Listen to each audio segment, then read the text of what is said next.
Hi Chaitan గారు. నమస్తే madam. Chaitan గారు, మనకి కాళ్ళు లాగినా చేతులు లాగినా నరాల నొప్పి అనుకుంటూ ఉంటాం కదా, మరి పక్షవాతానికి దీనికి ఏంటండి డిఫరెన్స్? పక్షవాతం ఏదైతే అవుతుంది కదా అది కూడా నరాలు వల్లనే అవుతుంది.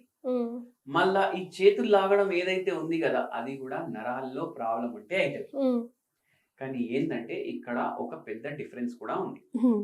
ఏంటంటే ఇంతకు ముందు వీడియోలో మాట్లాడినాం, ఒక 1 మినిట్ జిస్ట్ లో చెప్తా. ఏదైతే నరాలు ఉంటాయి కదా అవి మన బాడీలో కరెంట్ పాస్ చేస్తాయి.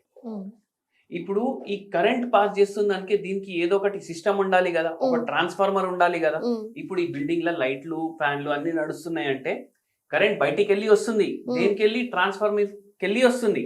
అంటే మన బాడీలో కూడా ఒక ట్రాన్స్ఫార్మర్ ఉండాలి. ఆ ట్రాన్స్ఫార్మర్ ఎక్కడ ఉంటది? మన బ్రెయిన్ ట్రాన్స్ఫార్మర్, మళ్ళా స్పైనల్ కార్డ్ ట్రాన్స్ఫార్మర్. అయితే ఏంటంటే ఎప్పుడైతే ఇది ట్రాన్స్ఫార్మర్ లో ప్రాబ్లం వస్తుంది అప్పుడు నరాల ప్రాబ్లం వస్తుంది. ఇప్పుడు స్పైనల్ కార్డ్ అంటే మెడ, వీపు, నడుము, ఇది మొత్తంలో ఉంటది స్పైనల్ కార్డ్.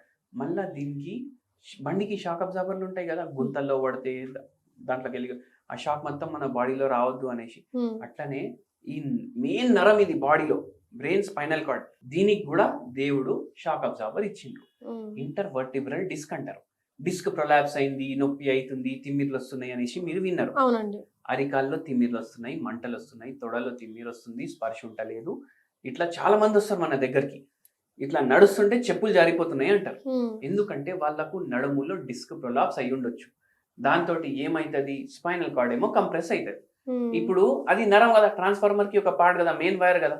మెయిన్ వైరే కంప్రెస్ అయినప్పుడు ఈ బిల్డింగ్ లో ఉన్న లైట్లు ఫ్యాన్లు సరిగా నడుస్తాయా? నడవవు. ఇక్కడ కూడా అదే అవుతుంది. ఎలక్ట్రికల్ ఇంపల్స్ సరిగా పాస్ అయితే లేదు. ఒక పేషెంట్ వచ్చి ఏమంటున్నారు, నేను ఛాయ్ తాగుదాం అనేసి కప్ లేపుతున్నా, కప్ పడిపోతుంది, గ్రిప్పింగ్ ఉండట్లేదు, బలం ఉంటలేదు. ఎందుకు అంటే ఆయనకు షుగర్ వ్యాధి ఉంది, అవుట్ ఆఫ్ కంట్రోల్. ఆయనకు కప్ పట్టుకొని వస్తలేదు సరిగా, ఎందుకంటే నరాలు బలం లేదు. మరి ఎందుకు? పెరిఫరల్ న్యూరోపతి డెవలప్ అయింది పేషెంట్ కి. అట్లనే ఏమైతుంది, ఒక్కొక్కసారి మీరు పక్షవాతం అన్నారు. మెయిన్ నరం ఇది ఒకటే కాదు, బ్రెయిన్ అయితే ట్రాన్స్ఫార్మర్ కదా మొత్తం. ఈ ట్రాన్స్ఫార్మర్ లో వర్షం అయినప్పుడు ఏమొస్తుంది? పెద్ద డబ్ అనేసి సౌండ్ వస్తుంది, అన్ని లైట్లు ఫ్యాన్లు బంద్ అయిపోతాయి కదా. అవునా కదా? ఏమైతుందంటే రక్తనాళాలు ఏవైతే ఉంటాయి కదా, బ్రెయిన్ కి రక్తం తీసుకొని పోతాయి. నరాలు చక్కగా పనిచేయాలంటే రక్తం కరెక్ట్ గా పోవాలి బ్రెయిన్ కి. ఇప్పుడు ఏమైతుందంటే రక్తనాళ కూడా బడ్డనేసి బస్ట్ అయింది అనుకోండి, లీకేజ్ ఉంటది కదా. ఇప్పుడు ఈ నాల పైపులు ఉంటాయి కదా, అవి లీకేజ్ అయితే ఏమైతుంది? ఓవర్ఫ్లో అవుతాయి. అట్లనే ఓవర్ఫ్లో రక్తం బ్రెయిన్ లో అవుతుంది, రక్తనాళ పగిలిపోవడం వల్ల. అది ఓవర్ఫ్లో అయితే అది హెమోరేజిక్ అంటారు. ఒక్కొక్కసారి ఏమైతుంది, వర్షం వస్తే నాల జామ్ అయిపోతుందా, అప్పుడు వాళ్ళు వచ్చి సాల్వ్ చేస్తారా? అట్లనే ఏమైతుంది అంటే కొన్నిసార్లు ఏది పడితే అది తినడం వల్ల, బరువు పెరగడం వల్ల, బీపీ రావడం వల్ల, షుగర్ రావడం వల్ల మన రక్తనాళాల్లో కూడా చెత్త అక్యుములేట్ అవుతుంది. దాన్ని ఎథిరోస్క్లిరోసిస్ అంటారు. ఆర్టీరియోస్క్లిరోసిస్ అంటే ఆర్టరీస్ లో అవుతుంది. ఇప్పుడు ఏమైతుంది? రక్తం అయితే పోతుంది, ఒక్కొక్కసారి అది ఎంబోలై అయిపోతుంది. అంటే ఏంది? ఆ చెత్త ఏదైతే ఉంది కదా అది క్లాట్, అది అక్కడ నుంచి డిటాచ్ అయిపోతుంది. ఇప్పుడు కాళ్ళలో ఉంది, డిటాచ్ అయిపోయింది, చిన్నగా ఉంది, రక్తనాళాల్లో తిరిగి తిరిగి తిరిగి తిరిగి బ్రెయిన్ వరకు వెళ్ళిపోతుంది. ఇప్పుడు బ్రెయిన్ లో జామ్ అయిపోతుంది అది. అప్పుడు ఏమైతుంది? రక్తం ఆగిపోయింది. ఇప్పుడు ఆక్సిజన్ లేదంటే మనం బతకచ్చా? లేదు. ఎందుకు బతకలేం? ఎందుకంటే అన్ని పనులు నడిచేది ఆక్సిజన్ మీద. బ్రెయిన్ కి ఆక్సిజన్ ఆగిపోయింది ఆ స్పాట్ లో. అప్పుడు కూడా పక్షవాతం అవుతుంది. ఎందుకంటే ఆక్సిజన్ ఆగిపోయింది, బ్లడ్ ఆగిపోయింది, న్యూట్రియంట్స్ ఆగిపోయినాయి. అట్లా దీన్ని ఇస్చిమిక్ స్ట్రోక్ అంటారు. అది హెమోరేజిక్ స్ట్రోక్. పక్షవాతం, చేతులు కాళ్ళు పడిపోయినాయి, లెఫ్ట్ హ్యాండ్ పని చేస్తలేదు, లెఫ్ట్ లెగ్ పని చేస్తలేదు. ఎందుకంటే నరంలో మెయిన్ నరం కి డ్యామేజ్ అయింది.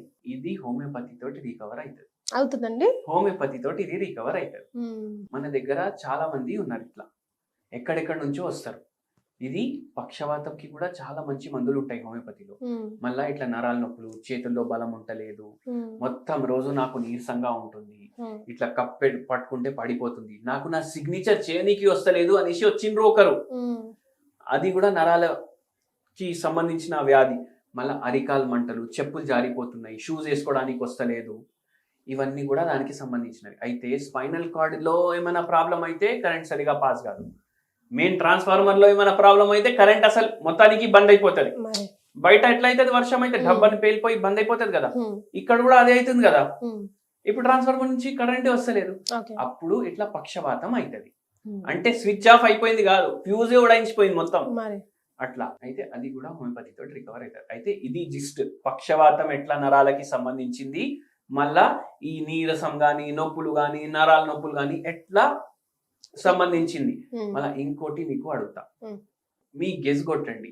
న్యూరాన్స్ అనేసి నరాలకు సంబంధించి కణాలు ఉంటాయి. ఇవి ఎన్ని ఉంటాయి మన శరీరంలో? జనరల్ గా కొన్ని కోట్లలో ఉంటాయి, కొన్ని కోట్లు ఉంటాయని. కొన్ని కోట్లు అంటే ఎన్ని కోట్లు? Maybe 1-2 crores. 1-2 crores అని అనిపిస్తుంది కదా మీకు. మన బాడీలో నరాలు ఉంటాయి కదా, ఈ దీని కణాలు 10,000 కోట్లు ఉంటాయి. 10,000 crores. ఒక డ్యామేజ్ అయినా అంతేనా? ఒక డ్యామేజ్ అయిందంటే మళ్ళా ఇప్పుడు చూడండి, మతి మార్పు ఓల్డ్ ఏజ్ లో పెరుగుతుందా? ఈ ఏజ్ లో కూడా పెరుగుతుంది చైతన్య గారు. అందరికి ఏం తెలియదు అంటే నరాలు డ్యామేజ్ అయితే కూడా మతి మార్పు అవుతుంది. ఓ వామ్మో. ఏజ్ రిలేటెడ్ ఎట్రోపీ అనేసి రాస్తారు. బ్రెయిన్ ది MRI తీస్తే అది ఏంటంటే బ్రెయిన్ లో ఉన్న నరాలు చచ్చిపోతున్నాయి ఏజ్ తోటి. అది చచ్చిపోతే మళ్ళా రాదు. పిల్లలు ఫోన్ చూస్తారా, గంటలు గంటలు చూస్తారా, దాని వల్ల కూడా ఈ నరాలు చచ్చిపోతాయి. రేడియేషన్ ఎఫెక్ట్ అండి.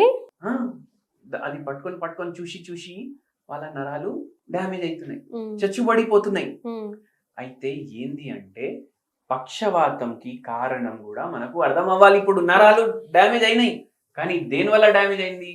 బీపీ సడన్ గా పెరిగిపోయింది అనుకో, రక్తనాళ పేలిపోతుంది. అట్లనే బీపీ ఎన్నో రోజుల నుంచి కొద్దిగా హై ఉంటుంది, కొద్దిగా కన్నా కొద్దిగా ఇంకా హై ఉంటుంది అనుకోండి, ఏమైతుంది? అథీరోస్క్లిరోసిస్, కొలెస్ట్రాల్ పెరగడం, బాడీలో ట్రైగ్లిసరైడ్స్ పెరగడం, దీంతో అథీరోస్క్లిరోసిస్ అవుతుంది. దాంతో బీపీ ఇంకా పెరుగుతుంది. రక్తనాళ ఇంత ఉండాలి థిక్నెస్, కానీ దీంట్లో కొలెస్ట్రాల్ డిపాజిట్ అయ్యి ఆ థిక్నెస్ ఇంత అయిపోయింది. ఇప్పుడు ఎక్కువ ప్రెషర్ తోటి పోతుంది కదా బ్లడ్, అప్పుడు కూడా ఇట్లా ఎంబోలై కూడా ఫామ్ అవుతుంది. చెప్పినా కదా చెత్త జమ అవుతుంది అని, ఇట్లా నాళల్లో ఇట్లా చెత్త జమ అవుతుంది, అట్లా అది పోయి బ్రెయిన్ లో స్టిక్ అయిపోతుంది. ఇది నరాల సంబంధించిన ఒక పెద్ద రహస్యం అనుకోండి, చరిత్రం. సో బ్రెయిన్ లో గానీ బాడీలో గానీ ఈ నరాలు వీక్ కాకుండా అట్లీస్ట్ హోమ్ రెమెడీగా మేము రెగ్యులర్ గా ఏమైనా చేసుకోవాలి అంటే ఏం సూచిస్తారు? చేతులతో కప్పట్టుకోనికి వస్తలేదు డాక్టర్ గారు అంటారు కదా, ఇట్లా టైట్ చేయడానికి కూడా వస్తలేదు, బలం ఉంటలేదు అంటే ఈ నరాలు షుగర్ వ్యాధి వల్ల కూడా ఎఫెక్ట్ అయితే, లేదంటే ఇక్కడ మెడలో ఉన్న స్పైనల్ కార్డ్ లో ఏమైనా ప్రాబ్లం ఉంటే కూడా ఎఫెక్ట్ అయితే కదా. దీనికి మంచి హోమ్ రెమెడీ చెప్తాను నేను.